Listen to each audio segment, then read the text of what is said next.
La troisième journée de Top 14 nous proposait un Stade Français Bayonne du côté du Stade Jean-Bouin avec le premier match des Soldats Roses au pied de la Tour Eiffel.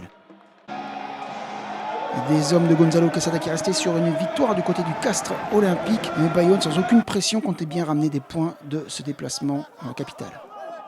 La conquête va être plutôt à l'avantage des Basques, justement, sous les yeux de l'arbitre M. Pradry, même si sur cette action, l'alignement des ciels et blancs va être sanctionné. C'est Nicolas Sanchez, le Puma et demi d'ouverture, qui va marquer donc les 3 premiers points de cette rencontre, 3-0 en faveur du Stade Français.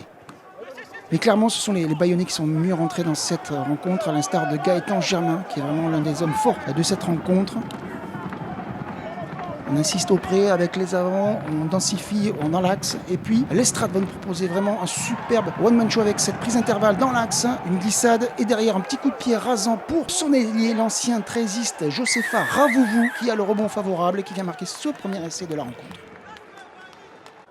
Alors on voit ces images avec cette superbe percée du 3/4 centre qui formait la paire avec Muscarditz, Peyo Muscarditz, le capitaine des Ciels et Blancs, qui mène donc 5-3 puis 7-3 avant transformation. Les Bayonnais sont dans le match et ils prennent le score.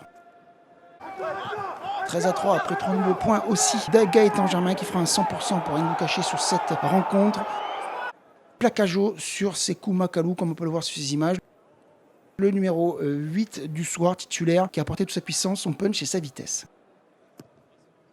Allez, Nicolas Sanchez pour rajouter 3 nouveaux points. Ça passe entre les poteaux et sur les cloches de Notre-Dame juste avant la pause que le score est réduit 13-6. Mais il y a beaucoup de choses à redire du côté des joueurs de Gonzalo Quesada.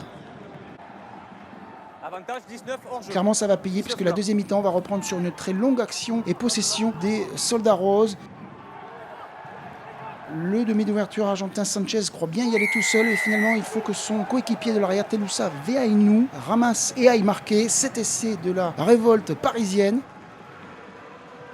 13-13 bientôt après la transformation grâce à cet essai de l'ancien joueur de Leicester. Alors on le rappelle, la mêlée, la touche vont plutôt être en faveur des hommes de Yannick Bru qui sont aussi très solides en défense, qui mettent la pression et qui forcent les Parisiens à faire cette passe à l'aveugle. C'est Gaël Ficou qui est pris et Gaëtan Germain qui a flairé le bon coup. L'arrière va réussir un 6/6, on l'a dit, au pied, mais va aussi intercepter et marquer cet essai décisif. Il ne se fera pas reprendre par Arthur Coville, le demi de mêlée. Il va transformer et Bayonne va mener 20-13, puis même 22-13.